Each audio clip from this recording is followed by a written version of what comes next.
Cerita kisah perjalanan hidup seorang anak manusia. Hari ini aku mau cerita tentang kesetiaan.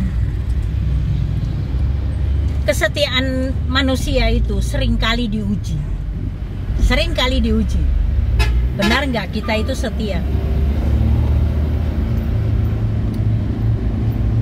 Satu hal yang aku bisa katakan ya, kalau kesetiaan itu teruji, kamu setia nggak sama Tuhan?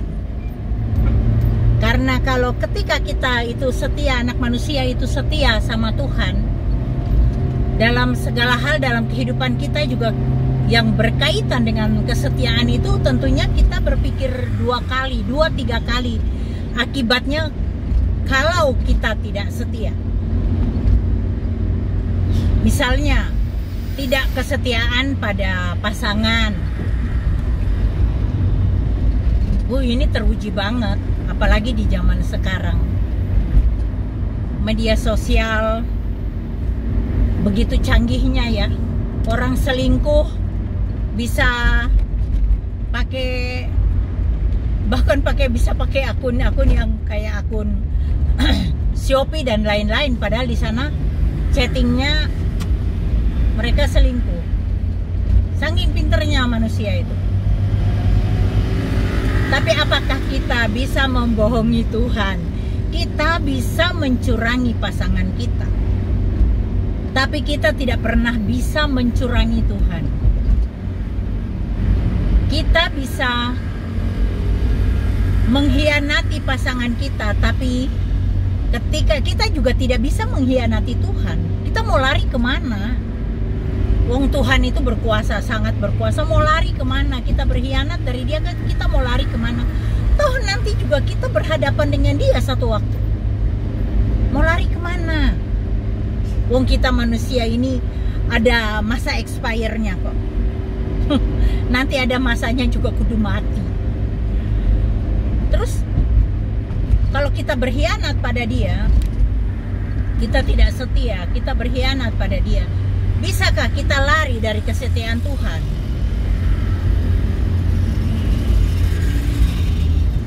Kita bisa berkhianat pada Tuhan. Kita bisa. Kita tidak setia pada Tuhan, bisa. Setiap dari kita bisa tidak setia pada Tuhan. Seperti Yunus. Wah, tapi itu bersyukur banget loh Yunus jadi manusia.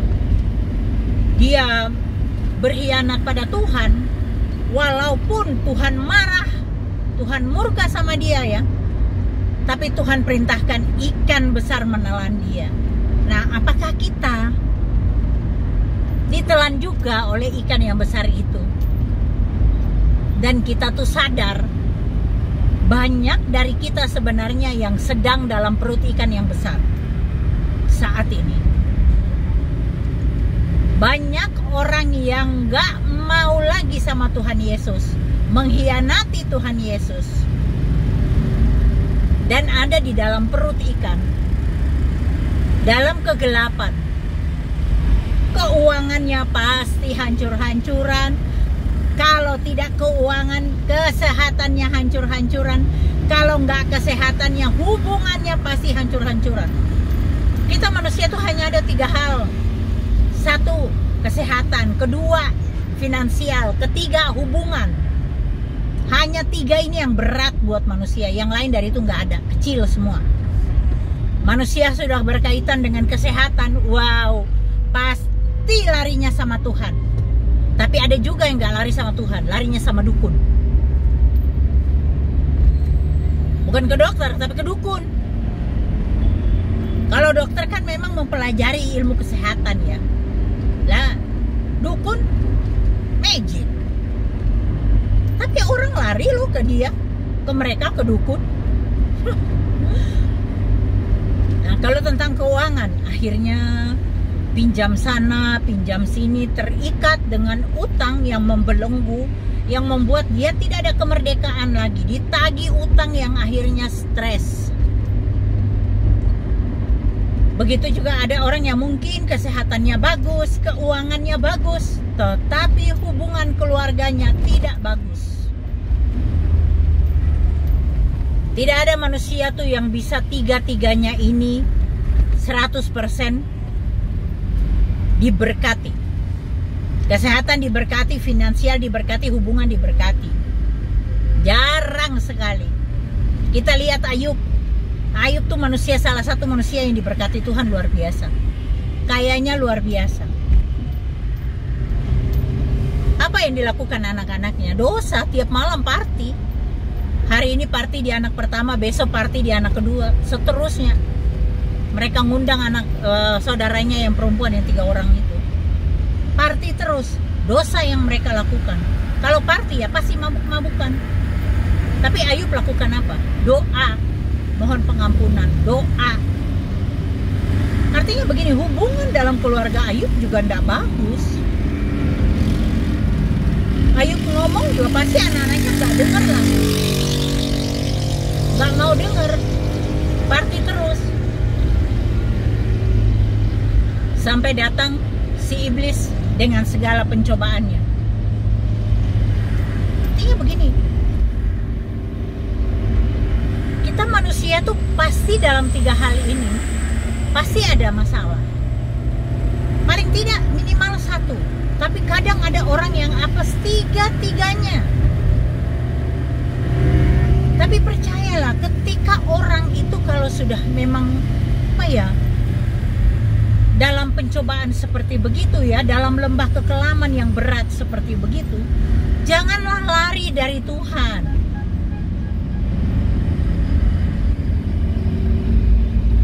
Kita lihat Ayub bagaimana kesetiaannya sama Tuhan. Istrinya aja sampai bilang begini, kamu kenapa sih tetap setia sama Tuhanmu? Nyumpahi dia lah, lalu kamu matilah, katanya. Apakah dikatakan Ayub? Kamu bicara kayak perempuan gila aja. Masa kita cuma mau menerima yang bagus dan tidak mau menerima yang jelek?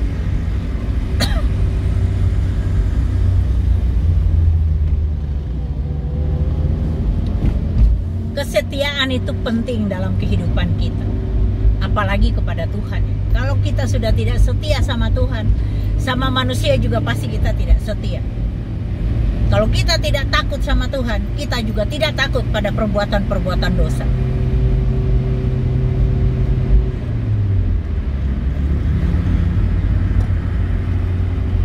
Lihatlah orang-orang yang selingkuh. Aduh, saya kebetulan kok tadi pas lagi nungguin temen, saya lihat TikTok. Ada kasus di Madura, seorang suami sampai membunuh istri sama selingkuhannya. Wah, itu luar biasa loh. Walaupun dia ada tangisan penyesalan, tapi itu ungkapan hati yang mungkin dia sudah tidak bisa menahan emosinya. Karena dia bilang cukup lama, 1 tahun. Orang yang tidak setia pada suaminya, dia pasti berani melakukan hal-hal yang lain lagi. Yang orang yang bekerja, kalau dia sudah tidak setia pada Tuhan, dia tidak takut pada Tuhan, dia tidak setia juga pada pasangannya, dia juga pasti melakukan hal-hal yang lain.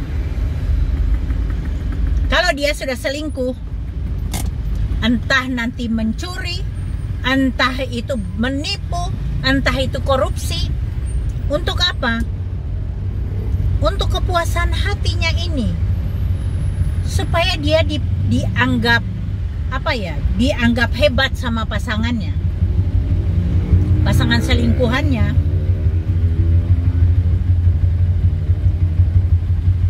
Kesetiaan itu penting.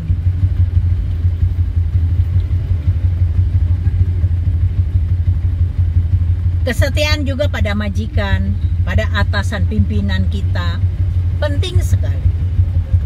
Ketika kita di dalam satu komunitas, mungkin juga dalam komunitas pelayanan, harusnya kita sebagai member dari grup pelayanan itu, kita patuh dan taat pada perintah atau omongan dari pimpinan, leader kita. Jangan kita sok-sokan mau bikin kita punya suka-suka sendiri. Kadang kan di dalam pelayanan ada juga orang-orang yang begitu, yang jadi batu sandungan.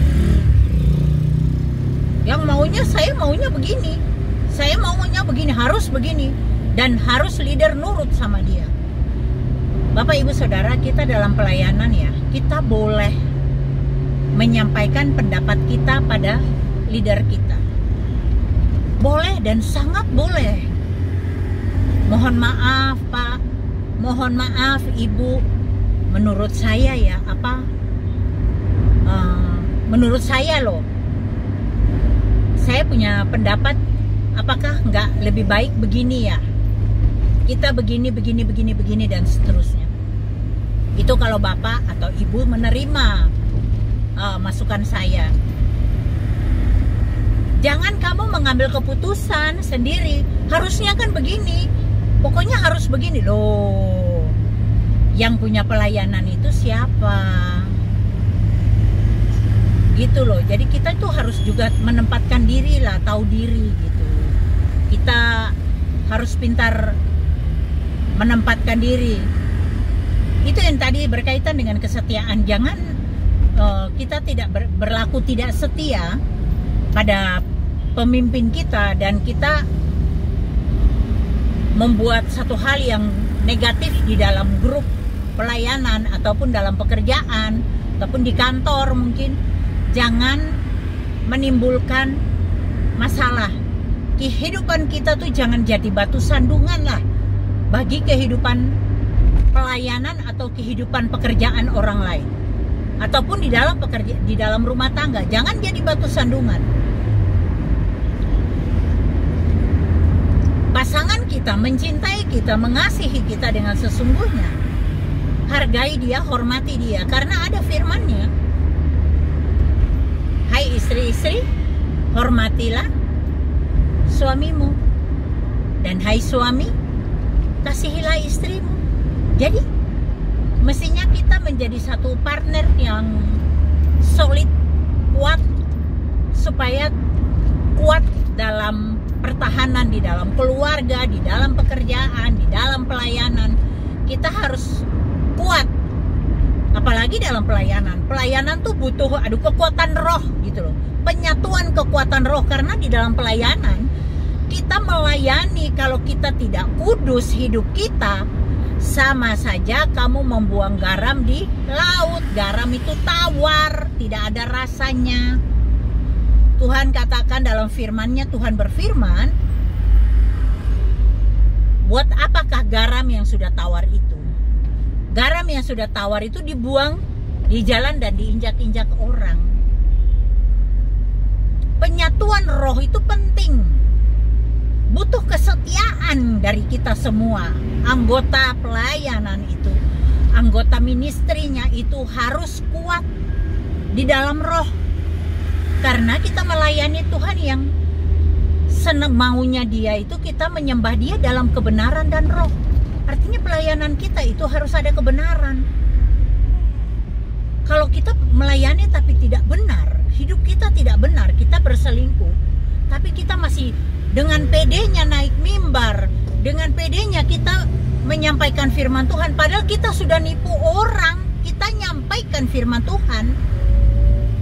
Alamak, itu sama dengan garam yang sudah tidak ada rasa, tawar jadinya.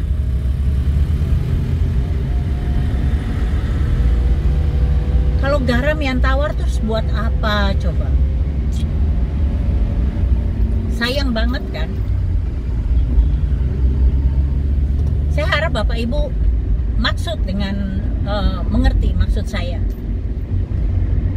Berakar dari kesetiaan dulu lah. Kita bisa jadi satu tim pelayanan yang solid, yang kuat. Itu dari kesetiaan. Kesetiaan dulu sama pemimpinnya.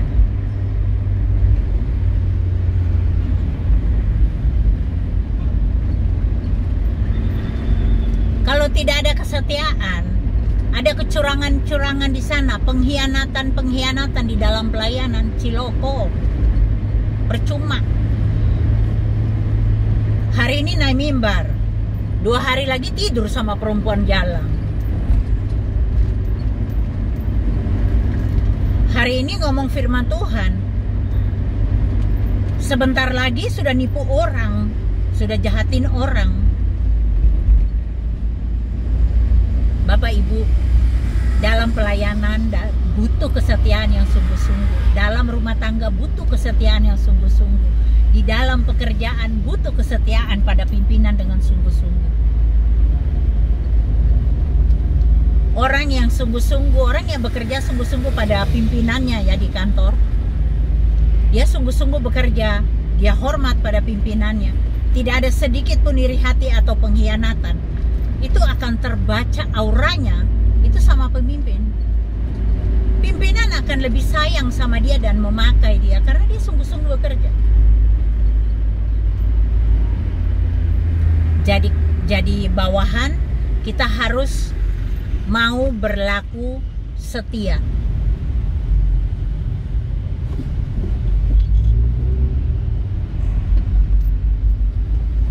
Di dalam keluarga, di dalam hubungan antara mertua dan menantu, saudara ipar, di dalam keluarga,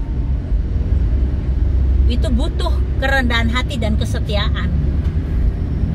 Tanpa itu pasti akan timbul masalah. Kesombonganmu, keegoisanmu, keras kepalamu akan menjerumuskan kamu ke dalam jurang dosa. Dosa yang satu pindah ke dosa yang lain. Tidak akan lepas kalau kamu tidak bertobat.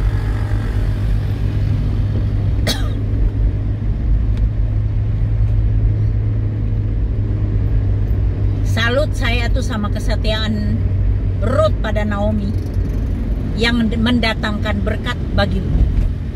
Bukan cuma buat Naomi, tetapi bagi kita orang percaya. Berkat yang luar biasa dari Ruth, kesetiaan Ruth, mendatangkan berkat yang kita rasakan sekarang. Kita punya Tuhan yang luar biasa.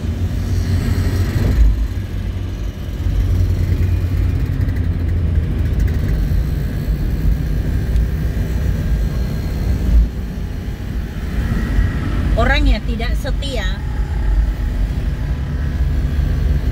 orang yang tidak takut Tuhan, itu udah bisa dibilang dia tidak takut Tuhan. Karena kalau dia takut Tuhan, dia tidak akan melakukan dosa itu. Dia tidak akan berkhianat. Entah itu berselingkuh, entah itu mencuri, entah itu merampok, entah itu korupsi. Itu soal kesetiaan aja semuanya.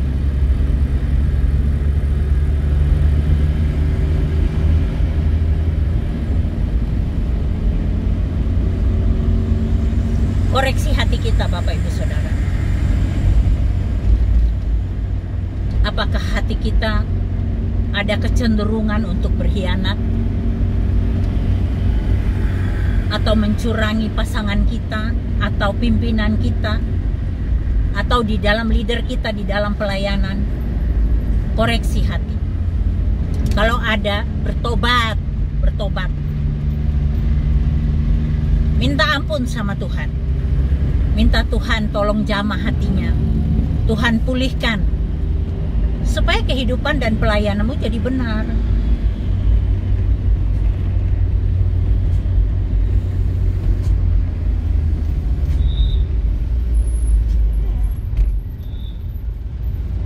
Oke Bapak Ibu Saudara, saya berharap Bapak Ibu Saudara merenungkan cerita kisah hidup perjalanan seorang manusia ini dengan baik-baik, direnungkan. Kiranya ini menjadi satu rema di dalam kehidupan Bapak Ibu Saudara. Saya percaya ketika Bapak Ibu Saudara membuka hati, mendengar ocehan saya, cerita saya ini, Roh Kudus yang akan menjamah hati Bapak Ibu Saudara. Kalau Bapak Ibu punya kerendahan hati, minta Tuhan pulihkan hidup Bapak Ibu Saudara. Pasti Tuhan akan lakukan itu. Oke Bapak Ibu Saudara, terima kasih ya.